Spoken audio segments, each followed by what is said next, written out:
crack down on immigrants. So the Swedish government is cracking down on immigrants and making things difficult for immigrants living in the country now and also in the future. The Swedish government has passed a new law, and this law is called the Good Behavior Law.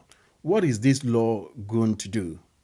What does it stand for? So this new law is basically coming down or going after immigrants with Swedish residence permits. So if you have Swedish residence permit and you don't live according to the law, according to the rules of the country, this law is coming for you. We all know that borrowing costs money. And if you own or you have a debt which you are not paying, you're not making any effort to pay your debts here in Sweden, the new law is to make sure that you pay the debt or you will be sent back to your country. And all of us that live in Sweden will testify that Sweden have a good hospital system. They have good roads, infrastructure, and all that. And all this costs money. So the government is saying with this new law that if you live in Sweden, you don't pay tax, or you have been involved in tax criminality, you will be sent back because everything costs money, and the money being used for the infrastructure or the progress of the country comes from the tax. So if you don't pay tax, then you are the enemy of the system. We always remind you here that even though it is your right, is it the right thing to do? We say right or your right.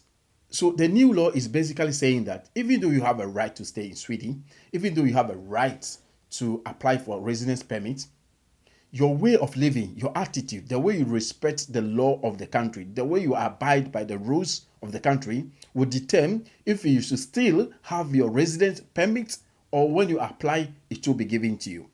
Swedish system, whatever you do is registered. It is in your name. So when it's time for you to apply for residence permits, you can't be denied because of your attitude or your way of living in the society.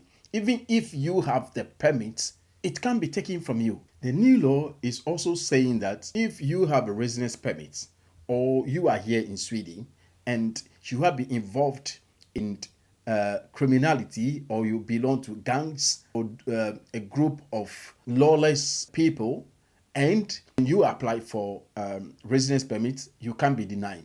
Even if you have it already, it can be taken back from you because of your attitude or your way of living. So the implementation of this new law is going to start on the 13th of July, 2026.